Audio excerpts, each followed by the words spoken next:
তো এনজাইমস হচ্ছে এক রকমের বায়োলজিক্যাল ক্যাটালিস্ট বা অনুঘটক, ঠিক আছে। তো এই এনজাইমকে আমরা মানে বায়োকেমিক্যাল ইঞ্জিনও বলে থাকি লাইফের। তো এর কাজ কি? এর কাজ হচ্ছে যে কোনো মানে মেটাবলিক যে প্রসেসগুলো আছে বা বায়োকেমিক্যাল যে প্রসেসগুলো, সেই বায়োকেমিক্যাল প্রসেসগুলোকে স্পিড আপ করা বা স্পিড বাড়ানো, তাড়াতাড়ি করা, এগুলো হচ্ছে এনজাইমের কাজ। তো এনজাইমটা পুরোটাই মেনলি প্রোটিন দ্বারা, মানে বেশিরভাগটা প্রোটিন দ্বারাই গঠিত। আর এনজাইমের আরেকটা বিশেষ ব্যাপার হলো যে প্রত্যেকটা সাবস্ট্রেটের ক্ষেত্রে কিন্তু প্রত্যেকটা স্পেসিফিক এনজাইম আছে, মানে একটা এনজাইম কিন্তু সব সাবস্ট্রেটের উপর কাজ করে না, ঠিক আছে। আলাদা সাবস্ট্রেটের উপর আলাদা এনজাইমসগুলো কাজ করে, আর এটি খুব স্বল্প মাত্রায় ব্যবহার হয়, ঠিক আছে। তো এর যদি আমরা স্ট্রাকচার দেখি তাহলে এরকম একটা স্ট্রাকচার পাবো।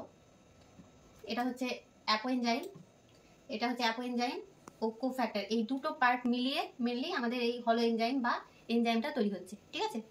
তো এই যে এনজাইমের এই যে স্ট্রাকচারটা, এটা হচ্ছে অ্যাক্টিভ পার্ট, ঠিক আছে। তো অ্যাক্টিভ পার্টটা কি সেটা একটু পরের ছবিতে ভালো করে বোঝায়। এটা হচ্ছে আমাদের এনজাইম একটা, ঠিক আছে। তো এনজাইম সাবস্ট্রেটের যে পার্টটা মানে এনজাইমের সাথে যুক্ত হয় সেটা হচ্ছে অ্যাক্টিভ সাইটে, মানে এটা হচ্ছে অ্যাক্টিভ সাইট। তো অ্যাক্টিভ সাইটে যদি আমরা মানে আকৃতিটা দেখি তাহলে সাবস্ট্রেটের আকৃতির সাথে কিন্তু অনেকটা মানে ফিটেড হয়ে যাচ্ছে পুরোটা, ঠিক আছে। এই ফিটেড হয়ে এই যে একটা পুরো কম্প্যাক্ট একটা আকৃতি তৈরি করছে। আকৃতি তৈরি করার পরে কি করছে, এই যে একটা প্রোডাক্ট তৈরি করে নিচ্ছে। প্রোডাক্ট তৈরি করে যখন আলাদা হচ্ছে এনজাইমটা, তখন এনজাইমটা কিন্তু অপরিবর্তিত থাকছে, ঠিক আছে।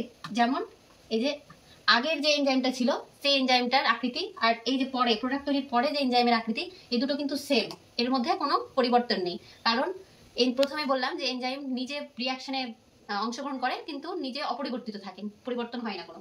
তো এই যে পুরো প্রসেসটা, এটাকে আমরা লক অ্যান্ড কি মডেলও বলি। কেন? কারণ এনজাইমের মানে প্রত্যেকটা যেমন লকের কি একটা স্পেসিফিক কি থাকে যে ওই তালার চাবিটা দিয়ে ওই তালাটা খুলবে, সেম একইভাবে এই যে এনজাইমের যে আকৃতিটা ফিট হচ্ছে প্রত্যেকটা ইয়েতে, তো এই ফিটেরটা অংশটাও কিন্তু এই সাবস্ট্রেটের ক্ষেত্রে স্পেসিফিক থাকে, ওর জন্য এটাকে লক অ্যান্ড কি মডেল বলছি, ঠিক আছে। তো আমরা কি কি এনজাইমিক মানে অ্যাক্টিভিটিকে কোন কোন ফ্যাক্টর মানে প্রভাবিত করে সেটা যদি দেখি তাহলে টেম্পারেচার দেখবো আমরা।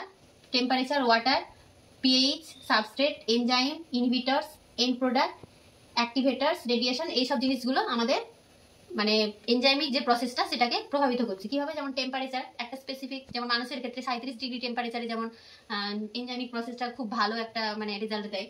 তো পিএইচ এর ক্ষেত্রেও যেমন আমাদের পেপসিনের ক্ষেত্রে যেমন পিএইচ 2 থাকে, আবার ট্রিপসিনের ক্ষেত্রে পিএইচ 8 থাকে। তো এগুলো কিছু ভাগ আছে, যেমন এই যে আমাদের সাবস্ট্রেটের কনসেন্ট্রেশন, এনজাইমের কনসেন্ট্রেশন যদি বেশি হয়ে যায় তাহলে কিন্তু আমাদের এনজাইমিক রিয়াকশনটা মানে যে সেটা প্রসেসটা কিন্তু কিছুটা ডিলে হয়ে যায়, ঠিক আছে। আর এনজাইম যদি পরিমাণটা কনসেন্ট্রেশনটা যদি কম থাকে তাহলে প্রসেসটা আরো ফাস্ট হয়।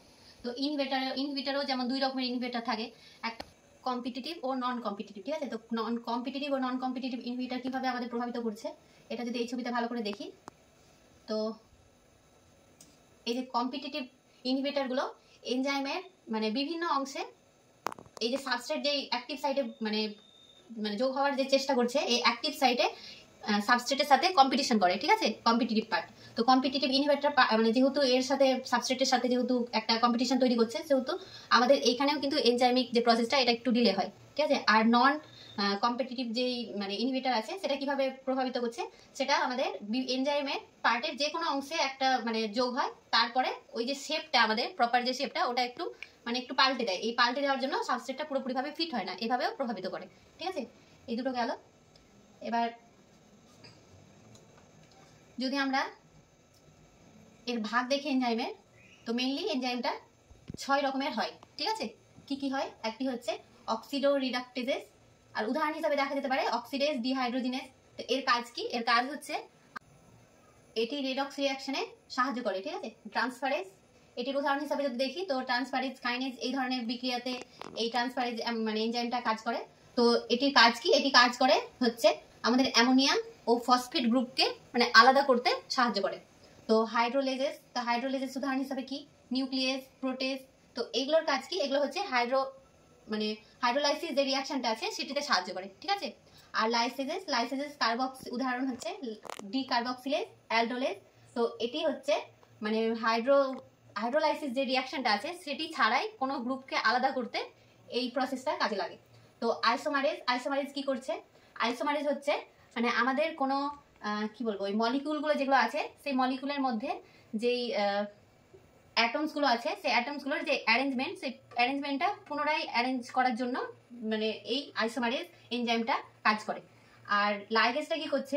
লাইগেজটা হচ্ছে মলিকিউলগুলোকে এটিপি ব্যবহার করে পুনরায় যে জয়েন করে, সেই জয়েন করার মানে ক্ষেত্রে এই লাইগেজটা ব্যবহার হয়। তো কিছু মানে খুব গুরুত্বপূর্ণ এনজাইমের যদি এক্সাম্পল দেখি আমরা, তাহলে কি দেখবো? তাহলে দেখবো এই যে অ্যামাইলেজটা মেনলি আমাদের মুখের স্যালাইভাতে থাকে, ঠিক আছে? এটি কি করে? এটি আমাদের যে কার্বোহাইড্রেট বা শর্করা থাকে সেটা ম্যালটোজে পরিণত করে, ঠিক আছে? আর এই যে লাইপেজ, এই লাইপেজটা আমাদের মেনলি প্যানক্রিয়াস বা আদার লোকেশনেও থাকতে পারে। এটি ফ্যাটকে আমাদের ফ্যাটি অ্যাসিড এবং গ্লিসারলে ভেঙে দেয়। আর এই যে পেপসিন এনজাইমটা আমাদের স্টোমাকে থাকে। এটা কি করছে? প্রোটিনটাকে ভেঙে পেপটাইডে পরিণত করছে, ঠিক আছে? আর এই যে ট্রিপসিন, এটাও আমাদের ক্ষুদ্রান্তে থাকে। এটাও প্রোটিনকে ভেঙে পেপটাইডে পরিণত করছে।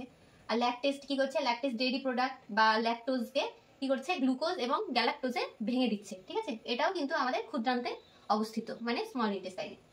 তো আরো 2 রকমের এনজাইম আছে যেটা খুব ইম্পর্টেন্ট এনজাইম। তার মধ্যে হচ্ছে ক্যাটালেজ, যেটা প্রত্যেকটা সেলে থাকে। এর কাজ কি? এটি হচ্ছে মানে হাইড্রোজেন যে প্যারক্সাইডকে জল এবং অক্সিজেনে ভেঙে দেয়, ঠিক আছে? আর একটা হচ্ছে ডিএনএ পলিমারেজ, যেটি আমাদের নিউক্লিয়াসে থাকে। এর কাজ হচ্ছে ডিএনএ রেপ্লিকেশনের সময় মানে অংশগ্রহণ করে, সাহায্য করে, ঠিক আছে? তো এনজাইমের ওভারঅল যদি আমরা ইম্পর্টেন্স দেখি তাহলে কি দেখবো? এটি আমাদের মেটাবলিক যে প্রসেস আছে সেটিকে কন্ট্রোল করছে এবং আমাদের মেটাবলিক প্রসেসটাকে কিছুটা রেগুলেট করছে, ঠিক আছে? কিছুটা না, সম্পূর্ণটাই রেগুলেট করছে, ঠিক আছে? আর একটা যে এটি আমাদের মেডিসিন মানে ফিল্ডে, যেমন blood sugar plus liver function test, এই টেস্টেও কিন্তু এই মানে এনজাইমের ভূমিকা অপরিসীম, ঠিক আছে? আর এনজাইমস আমাদের বিভিন্ন ইন্ডাস্ট্রিতেও খুব একটা গুরুত্বপূর্ণ ভূমিকা রাখে। যেমন অ্যামাইলেজ, এটি কি করছে? আমাদের এই যে ব্রেড বা বিয়ার এগুলো উৎপন্ন করতে কিন্তু আমাদের খুব কাজে আসে। লাইপেজ এনজাইম আমাদের ডেইরি এবং বায়োফুয়েলস ইন্ডাস্ট্রিতে খুব কাজে আসে। আর প্রোটেজ এনজাইম হচ্ছে ডিটারজেন্ট এবং লেদার ইন্ডাস্ট্রিতে খুব বড় একটা ভূমিকা রাখে, ঠিক আছে? তো এটাই হচ্ছে আমাদের এনজাইমের একটা ওভারভিউ।